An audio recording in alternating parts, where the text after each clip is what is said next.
Good morning, all of you. Welcome to the day two session of Summit. And today we will be having Ritam Bandyopadhyay.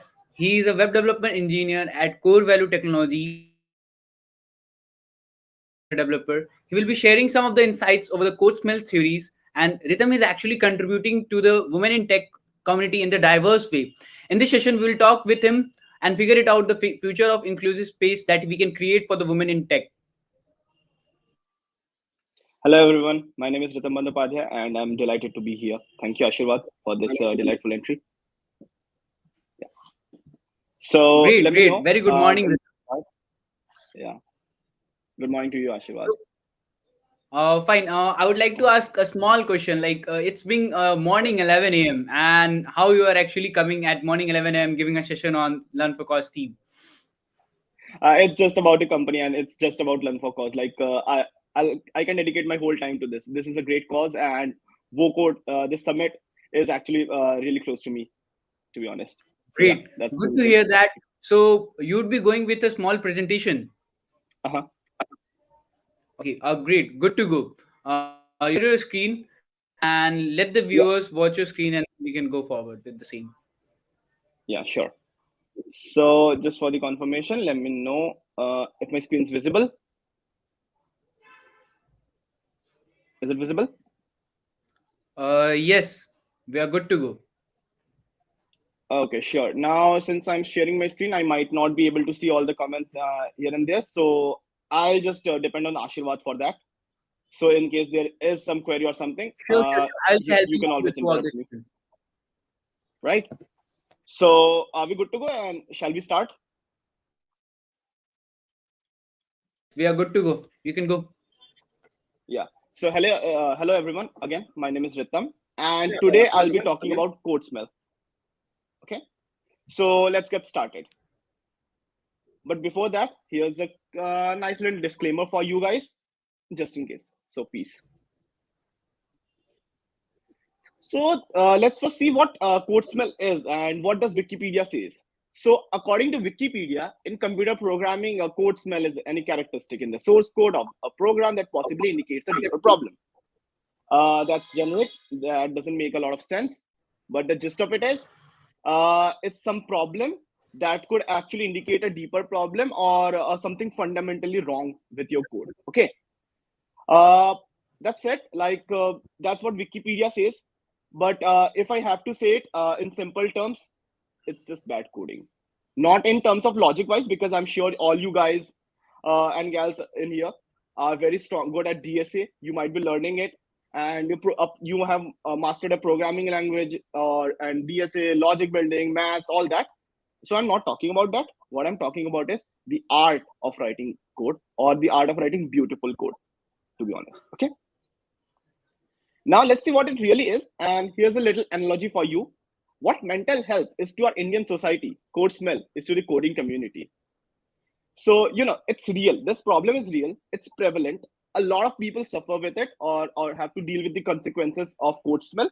And yet no one actually talks about it. Right. Now, again, it might be subjective as what might or might not be considered as a code smell. For example, the code you wrote, I might consider it as ugly, but to you, it could be the most beautiful thing in the world. Okay. But there are some popular classifications and justifications for that, and we'll be covering that only. But before that, let's just answer a simple question: how do you deal with a code smell first? And then we'll jump into how what code smell really is, how does it look. So, how to deal with code smell? The answer is really, really simple. Just refactor your code. It's as simple as that, right? If you have a bad code, if you have an ugly looking code, and again, I'll say it, the logic part, I'm not focusing on the logical part, the optimization part of your code. I'm pretty sure that you guys are really comfortable and really good at writing optimized code. But if your code is ugly, if there's a lot of duplication in your code or there are some anti patterns in your code, then the easiest way to do it is refactor your code. Either change your code a little bit, maybe delete some lines, maybe add some lines. But the gist of it is refactoring your code. And now that's not the point of this presentation because the answer is really simple. The point of this presentation is to actually identify the problems that actually lead to code smell. So we have some classifications out there. and then there are some classifications as well. So we'll be going through them one by one. The first classification is bloaters, and bloaters are basically these huge chunk of code that A makes the code look ugly, B doesn't make a lot of sense. Let's say I give you a file or Python file of more than 1,000 lines, or a function that has 800 lines of code in it. Most probably you guys are not going to read it, and even if you do, you are going to hate my guts, right? So that's what bloaters are, and they are then sub-classified. And let's see what those classifications are. So the first classification is a long method. So long methods are basically functions or methods that contain too many lines of code. Generally, the ideal lines of code would be something around 150 to 250 lines of code. That's considered ideal, or it's okay. If it's smaller, it's better in this case. But yeah, it's okay. In case it exceeds more than that, maybe you should split your code into submodules, maybe smaller functions, maybe extract the logic. It's really simple. All you have to do is refactor, but you need to refactor it smartly, and just make sure that any method or function that you write doesn't contain a lot of lines of code, or is generally between 150 to 250 lines of code. It could be as simple as that.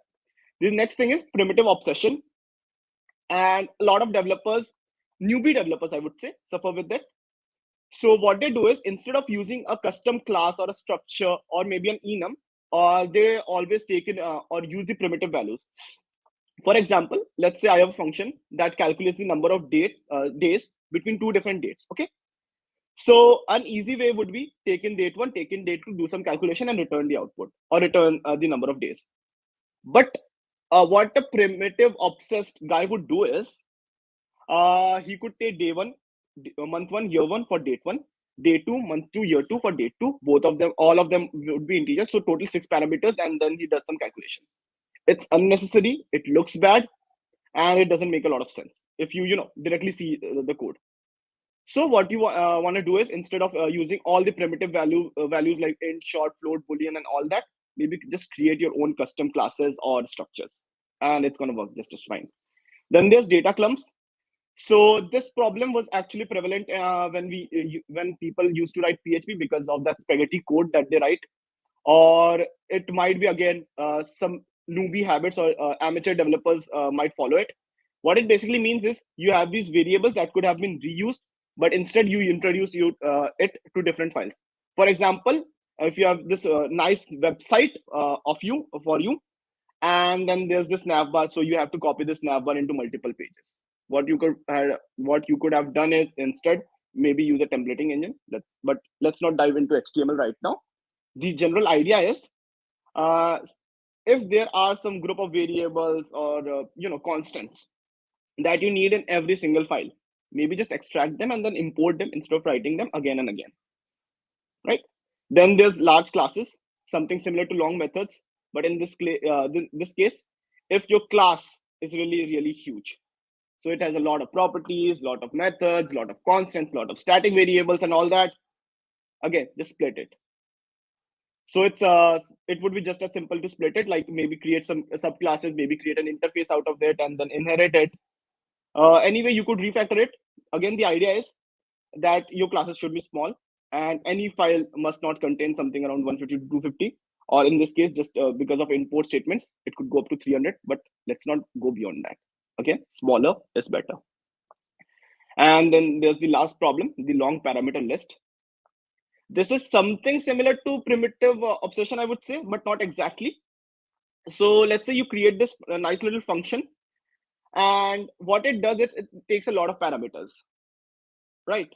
So instead, a nice function would be a function that takes up to 3 or 4 parameters, and it's okay if it goes beyond that. Maybe there's a scope of refactoring. Maybe there's a scope for improvement in your code.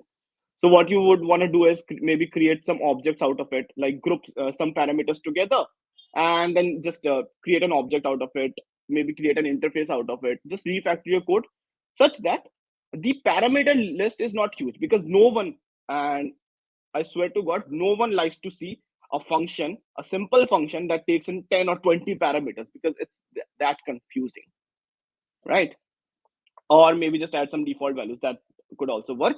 But again, refactor your code so that it hardly takes 3 to 4 parameters. That's it. That's the limit. Then there's object-oriented abusers. So this is a phenomena that is either caused by amateur developers or highly skilled developers. Like either the people who don't know what they are doing, or maybe these highly skilled developers who could just go around and do anything, right, and get away with anything. So what it basically does is, we all know what object-oriented programming is. We all know the concepts of abstraction, inheritance, encapsulation, and all that. But sometimes these developers tend to misuse that. And let's see what it leads to and what we can do to refactor it. So the first thing is alternative classes with different interfaces. A good example of it could be, let's say I have this class of dog, and a dog has this property of number of legs, that's 4, and it has a method woof, basically the dog barking.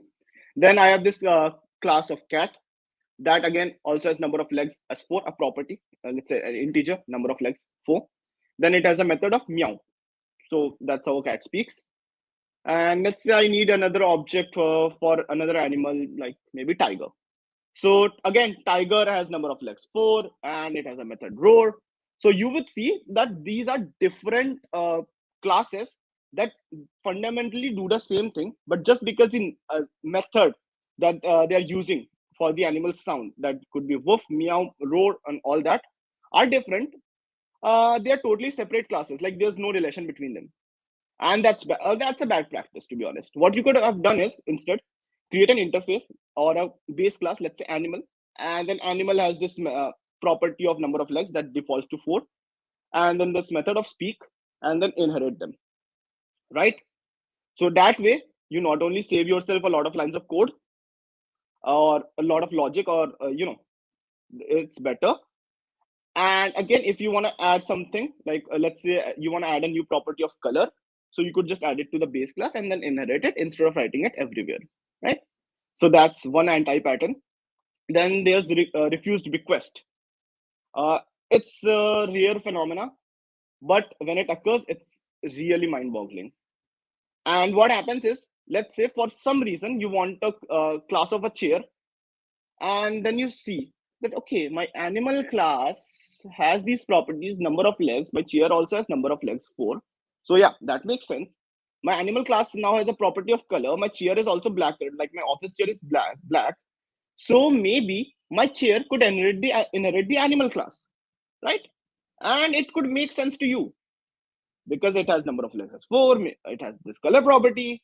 And then you just what about the speak method? You just think, yeah, I don't need it, why should I implement it? And that's where this code smell of refused bequest comes in.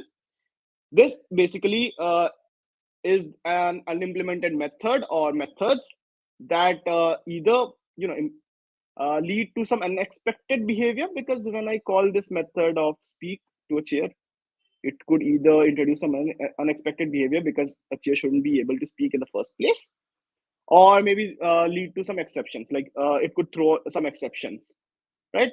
In any case, the code is not behaving as it should, and in the worst cases, it could even break. So that's a code smell. That's something you have to think about and refactor it, or to be honest, just don't write code like that. Then there's temporary fields. So temporary fields are these variables or properties that might be needed at some point of the time, maybe to implement some algorithms. But apart from that, they're useless. They are normally null or have some value that they shouldn't contain. For example, let's say I have this nice little class, and in this particular class, I have this property of temp, right? And and then I have this method of swap, and what it does is it takes in 2 parameters, a and b, and then swaps those variables using a third variable of temp, right? But the temp variable in my swap method is actually in my base class, or in that class that contains that method. So instead, apart from it being used in the swap method, it has no use, right? So I could have just placed it into the swap method, but instead of putting it into the class, because if I try to access it without calling the swap method, it's either null or undefined. And in case I do, call it after evaluating the swap method. It contains the value of either A or B, and let's assume that those are private fields and not to be disclosed. In that case, there is some unexpected behavior going on. So maybe in case of temporary fields, you could either just place it directly into the methods or at least not at the class level and go with it, right? It's really simple. So you could always avoid it. The next thing is switch statements. And to be honest, I'm not against switch statements. Some features or libraries like Redux actually embrace switch statements. But the idea is if you do have a really long and complicated switch statement or even a conditional, maybe you could modularize your code by using guard statements or extract methods, like extract methods out of it, or maybe adding null checks, right? uh, but one problem that is often seen is that some developers write tend to write a lot of switch statements, but the equivalent logic could be easily implemented using if else, and that would be shorter by using and prepositional logic and or operators in if else instead of creating multiple switch cases, right? So switch statements, if overused, is actually an anti-pattern and can lead to code smell. Again, code smell is just some really really ugly code. Then there's change preventers, and what it leads to is sometimes your code is tightly coupled, or maybe you have to change one thing, but to change that one single thing you have to change your code at a lot of different places. That's what change preventers are, and it is a very important or very bad code smell, so it should be avoided as much as possible. So the first thing is divergent change. So let's take an example that my class has two fields, int a and int b, and then I have this method that adds both of those variables. Let's say I have this method of add and it returns me an integer, right? Now let's say for some reason I decide that my variables or the data type of those variables must not be int, they should be float. So changing those from int to float would be really easy. But the problem is with all those methods, including add, subtract, and there are multiple methods that already have assumed that my variables would be int. Now I have to change in every single place, right? So I have to change all integers to floats, and that basically leads to when I try to change one single thing in my class, I have to change all the methods and unrelated stuff, right? So that's a change preventer, and that's really irritating when you are actually trying to deploy some code into production, because one small change can have this ripple effect where you need to change a lot of code. Then there's parallel inheritance hierarchies. So what it does is, let's say instead of creating that animal class, I'll just go back to my previous example. And instead of creating one single animal class, what you're doing is you have two base classes, pet animals and wild animals. And then dog and cat inherit from pet animals, tiger and lion inherit from wild animals. Logically, both wild animals and pet animals are similar, only the name is different. So, but that has led to parallel hierarchies. For pet animals, there's dog, then there's cat, and maybe greyhound and German Shepherd inherit from dog. So one hierarchy change is going here. And similarly, for wild animals, another hierarchy change is going here. What we could have done is, instead of creating two different base classes, we could have combined them and create one single base class of animal, and then all that parallel hierarchy is gone, and that's way more simpler. But here's a catch: in some cases, parallel inheritance hierarchies are actually a pattern instead of an anti-pattern. For example, in case of Spring Boot framework, although this particular code smell occurs rarely, and some features or some framework like Spring Boot actually embrace this by creating different repositories and data arrive objects and data transfer objects. But that then again, that's some advanced concept, or that actually is a framework specific thing. But in general, if you see parallel inheritance hierarchies, maybe you should avoid it, or just refactor your code so that it doesn't occur in the first place. And then there's shotgun surgery. This actually is the exact opposite of a divergent change. In divergent change, what happened is, uh, when we make a simple change in our class, we have to change all the unrelated methods. And but what happens in shotgun surgery is, let's say I change something, a very small thing in my method, so all the related classes and methods would now have to implement that change. For example, assume that I just change my return type of a function to from int to float. Now all those classes or methods or properties that are using them now will have to change their own data types accordingly. So this is how shotgun surgery works. And again, both divergent change and shotgun surgery could easily be avoided by you implementing some logic or refactoring your code, right? Then there are dispensables.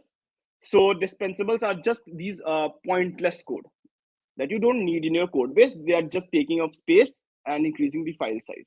That's it, right? So the first thing could be comments. I'm not saying that comments are bad, because something like JS doc or Python's doc string actually embrace the feature of comments, and comments are really good. But in a small amount, excessive comment is always bad, because let's say I create this function add, then I don't have to put this a comment over it, that it takes into integers, return to integers, this has been created by me, this is why I created it, this is what the logic does. I don't need all that comment. Sometimes the best comment for a method or a class is an appropriate name. So try to avoid excessive comments in your code. Write as little as possible, or write according to some practices like docstring, Python's docstring, or JavaScript's JS doc, because that's actually industry standard and it's acceptable. Then there's duplicate code. Now your code should not be wet. Wet stands for write everything twice. It should be dry. That is, don't repeat yourself. If you see that you are repeating a lot of code, maybe just extract that logic into its separate class or function and then use it. It not only saves you time and effort, but in case there is a change, you would just have to change it in one place, and the change would be reflected in every place, right? So that's what duplicate code is. Try to avoid duplication as much as possible. Then there's data classes. Now data classes is a concept wherein a class only has properties and hardly getter and setters, like no actual methods, right? It only has properties. And maybe it could be eliminated by creating inline classes or encapsulation, maybe inheriting another class. So it could be really that simple. But again, this could be okay in some places, like for a language, for Kotlin, where it gives you the ability to create your own data classes. It's okay, and Kotlin actually embraces this feature. So data class again is subjective. I might consider it as a code smell, but you being a Kotlin developer might not. But in general, if you're not talking specifically about Kotlin, you could always try to remove it, because it basically is useless, and all those variables could have easily been used in some other inherited method or a base class, right? Then there's dead code, and to be honest, just remove it, guys. It's dead code. It's not even necessary, right? You wrote it, you don't need it, remove it. That's it. Then there's lazy class. A lazy class again is a class that does something really, really insignificant. For example, let's say I just created this class that only contains this constant of pi, that to a static variable. It does so little, so little that I might not even need it, or in case I need pi, I could just directly define it as a constant somewhere else, right? So lazy classes are basically these small classes that do something really, really insignificant, and if we were to refactor it, it would be really easy. So we can always eliminate it. And then there's speculative generality. The problem that all the developers, and not only developers, but your managers, your product owners, your business analysts, everyone is suffering from. This is a condition where you assume that since client requested for feature A, it's also gonna request for a related feature B. Sometimes it's true, like being developers, we tend to predict the future, but it's not always a good practice. And because of speculative generality, what happens is you tend to write some extra code, or make your code complicated than it should be. Maybe the client never thought of the feature, but you, as a developer, predicted that it might occur, and hence you wrote all these different files. You modularized your code, and you thought of this really complicated logic. But at the end of the day, the client never asked for it.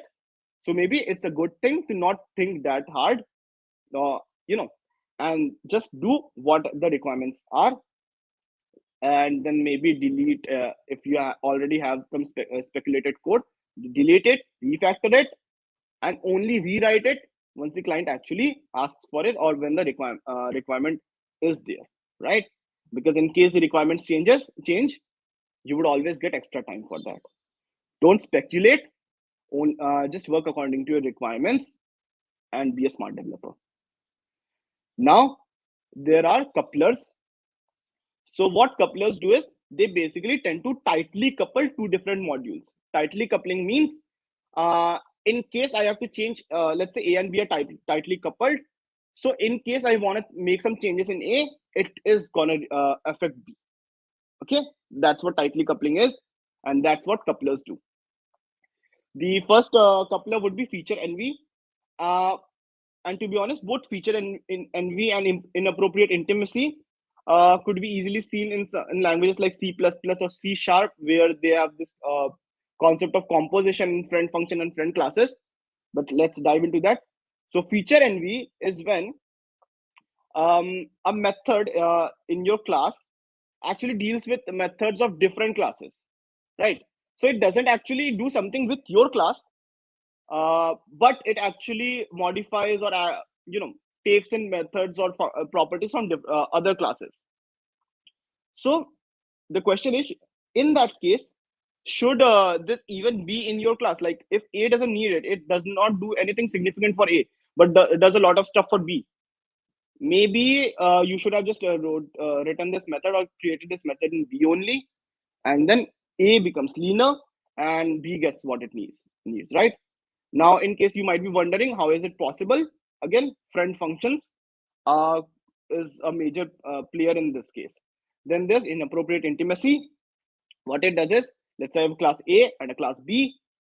Then class A tends to use, or methods and properties in class A actually tend to use the private and protected variables of class B.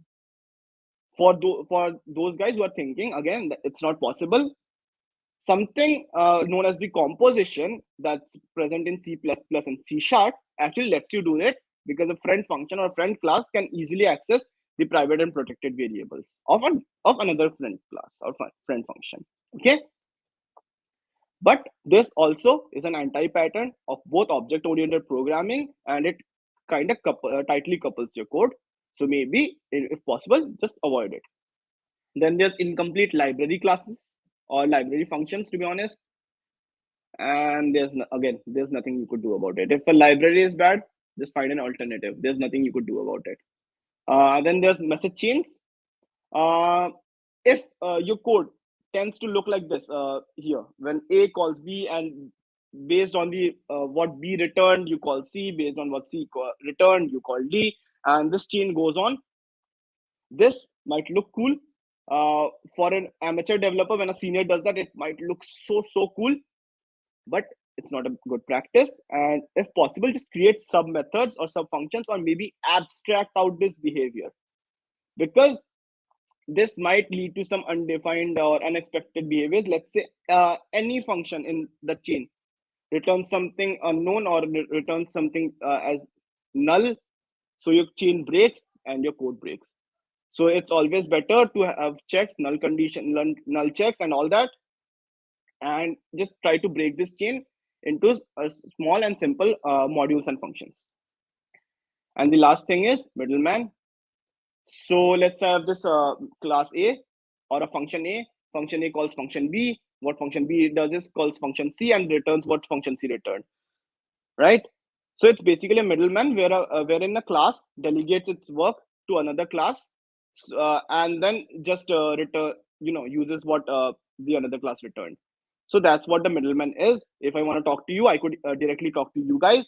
I don't need a middleman and or a translator for that. So if possible, just avoid it. Again, This is a feature that you can't avoid every time. Let's say for Spring Boot or Nest.js repositories, we need those middlemen, and those are some highly scalable frameworks, and that would be a framework specific use case.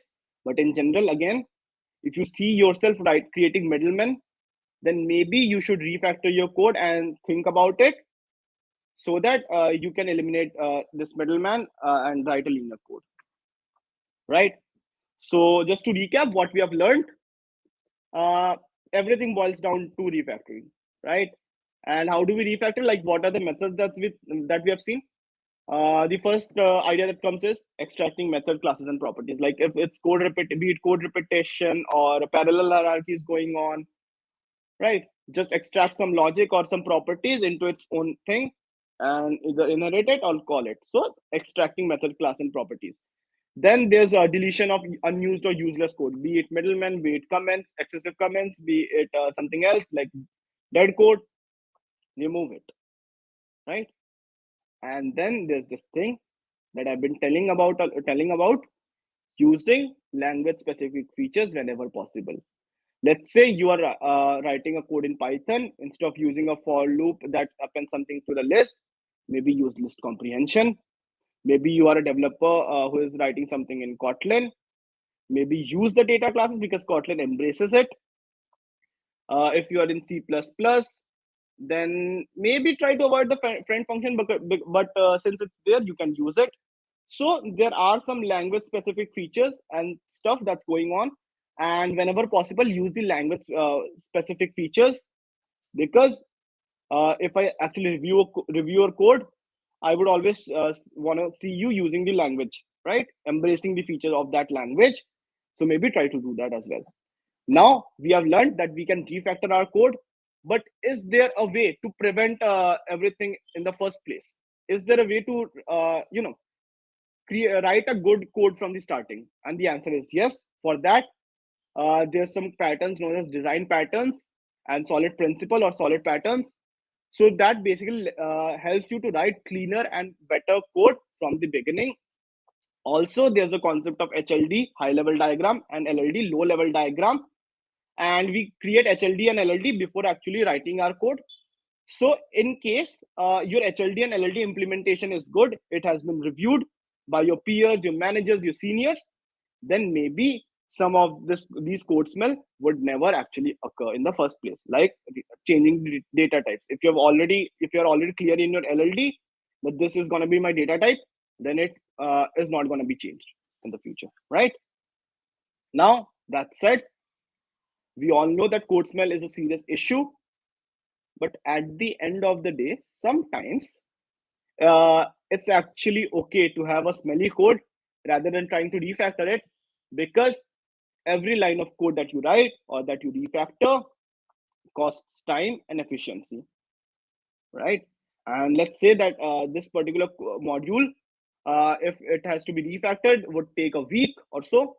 And in the same week or so, you could have easily developed 2 or 3 more modules. Then always go for that one. Sometimes it's okay, but because at the end, your end user doesn't actually care about code smell or the language, the tech stack, the algorithm that you have been using. They only need the end product. So yeah, it's okay to have smelly code once in a while, but in general, try to avoid it. Okay. So here are some of the references that I took, and I would really suggest you guys going through Refactoring Guru, a website, because it tells you everything about how you should refactor your code. And then there's this book, Improving the Design of Existing Code. That's an old school book. Uh, but again, if you want to dive deep into this thing, refactoring and how to write really beautiful code, the art of writing code, then you could go through it. But I highly recommend going to Refactoring Guru because that's a great website and it would give you a lot of insights, right? So that's it. Thank you from my side. And now I'll be stopping my screen. And in case there are some questions, so I'll try to answer that. Thank you. Great, great, Ritam. It was actually a wonderful session that you actually share with us, and I hope that the memes that you actually shared with everybody can on the participant can relate that. Fine. Yeah, thanks, We would Ashirwad. I like to hope have so. few of the questions which were coming up in the complete screen. Okay. So the first question: Uh-huh. How does the code smell refers in terms of languages? Uh, See, as I said, there are some language specific stuff that's going on. Again, in case of Python, maybe use the list comprehension or something. In case of C++, use switch statements if possible. So that's how they differ. But the general classification that I told you about remains there. And just in case, again, it's subjective. So some code smells might actually not be a code smell in a particular language. So you need to think in terms of the framework and the language that you are using, because this is something that you encounter in the IT sector only when you work on a specific language, right? What is the roadmap to Okay. become a So web yeah, development this engineer? question, especially question by everyone, a roadmap to become a web development engineer. Like it comes in everybody's minds. Okay, the roadmap is kind of simple. So, and pardon me if I'm going to scare you, but you know, first of all, just start with HTML, then go with CSS and JavaScript, the basic web development. Then not only only plain simple JavaScript is not fine. Just so go through the ES6 syntax. Then maybe upgrade yourself from using CSS to SCSS because SCSS is better. Then in the meantime, once you're done with this, like basic HTML, CSS, and JavaScript, maybe take on a CSS framework like Bootstrap or Tailwind. Also, there are a lot of JavaScript frameworks going on in the market like React JS, Angular JS, Vue.js. Take in something like that, start learning it, and the main thing is practice and practice and practice. Right? You for becoming a web development engineer, you need to know everything about JavaScript. You need to know how JavaScript works, what are closures, what are some language specific concepts. But at the end goal is to be able to create some beautiful web pages, and that's it, right? Great. So we have the another question that you are actually currently working as a web development engineer, and what do you think that important for a fresher to crack offers which require good amount of experience? uh, the answer is simple. If it does require a good amount of experience, then you need to have experience. But for fresher jobs, what I would suggest you is a go through data structures and algorithms. That is a must. Be it web development, be it software development, doesn't matter. It's a basic for coding. And then in case you are applying for a role specific job like web development or software development, go through those languages and those frameworks, because you need to at the end work with them only, right? But for freshers who are just starting, just go with DSA. Okay, there's another question: Fine. PHP or MERN stack? Question coming up. PHP or Python? Which one is better? Just go with MERN stack, man. No one uses PHP, like except for small tier one or tier two cities because PHP is cheap. But just go for MERN stack. It has a lot of opportunities for you. Is this So related to is this related documentation to in some way? documentation in some way? Yeah, not really, because it's more about writing beautiful code. But in case of the comment thing that I mentioned, writing something like JSDoc or doc strings is actually a great idea because that would reduce the amount of comment that you have to write. So not exactly, because documentation in itself is another field that you need to learn. But yeah, you could relate them. Flutter or Kotlin totally Fine. depends Again, on you. coming PHP or one, then Flutter or Cloud. So it kind of depends on you. If you want to create native apps, then go for Kotlin. In case you want to create hybrid apps that works on both Android and iOS, then Flutter is a great choice. I would go with Flutter, by the way. That I hope that you guys share about the same. So in putting general use of function in a helper, file an anti-pattern or cost mean. Interesting one. Uh, is putting general use functions in helpers. It's actually not. It's actually better. It's not a code smell. It's actually a beautiful thing that you're doing. So if you have all these utility functions, just put them into a helper function, a helper class, or a helper file, and then export it, or import it into different files. Ashirwad, I guess this could be handled by you. Like, can we get the next this presentation? Okay, sure. So we could help you in this same. No worries. Radhika. Fine. It was actually wonderful session with Agle. Again, thank you so much for joining with us. Okay. Some of the Thank you so comments much. are coming up. That the way you explained was just fire. So some kind of appreciation coming in comments as well. And even like session was in just insightful and magnificent one. Great, great. Like I would say that participants also enjoyed that, and even I enjoyed that complete session. Thank you so much joining with us, Ritam. And we would like to see Yeah, you in thank you. the next of the sessions as well in the Learn for Cause team. Yeah, sure. That would be great. And I'm actually excited about it. Thank you.